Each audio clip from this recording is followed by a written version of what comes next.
To discuss this, we're being joined on the program by the Governor of Niger State, Mr. Abubakar Sani Bello. A pleasure having you with us on the program. Thank you very much. Niger State recorded its first death from COVID-19 on May the 15th, with 8 new cases emerging, bringing the total number to 22. What measures is your response team taking to flatten the curve? Well, like you said, unfortunately, we recorded our first death.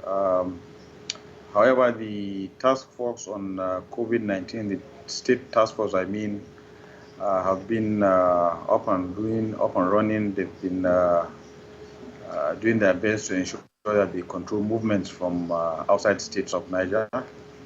I think they've done fairly well, but like you said, sometimes these things get out of control, but we'll continue to monitor movements within and outside the state so that we make sure we identify those that have shown symptoms, especially with the Almajiris.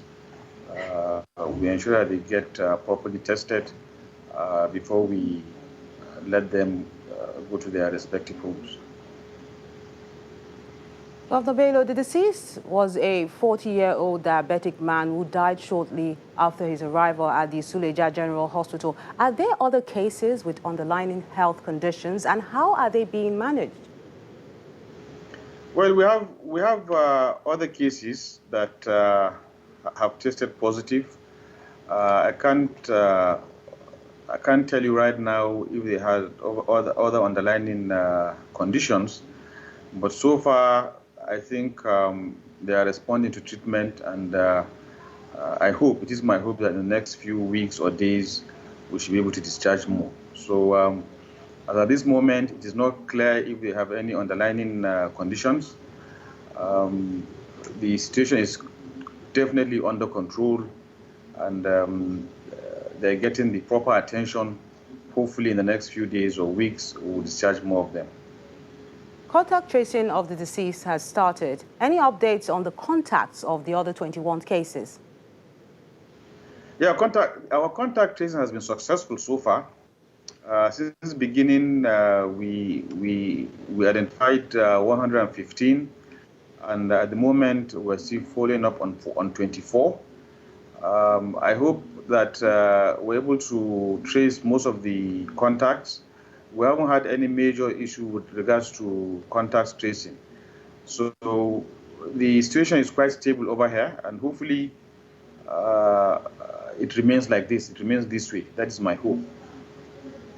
Your Excellency, what about the monitoring the isolation wards set up in various local government areas? Who is keeping a close eye on them?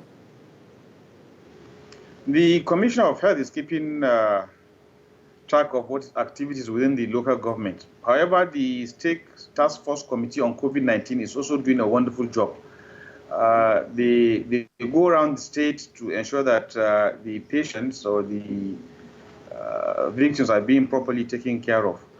I haven't received any complaints with regards to administration in the quarantine centers within the local government. So we're keeping an eye, and hopefully, like I said, the numbers will be low so that we're able to give them proper attention.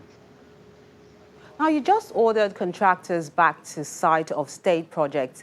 Are you looking at opening up the rest of the economy? Well, we ordered, like I said, when I went on site inspection yesterday, no one knows for sure when this pandemic will be over. However, the state government has invested reasonable amounts of resources towards, especially with the road construction.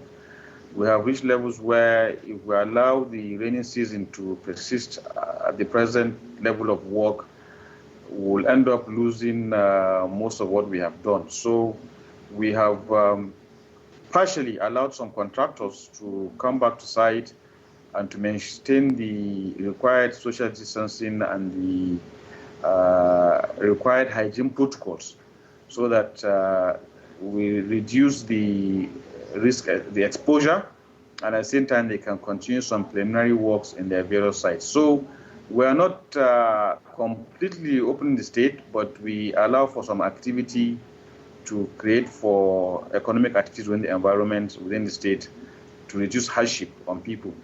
And so far, it's worked very well. We allow some days for markets to open.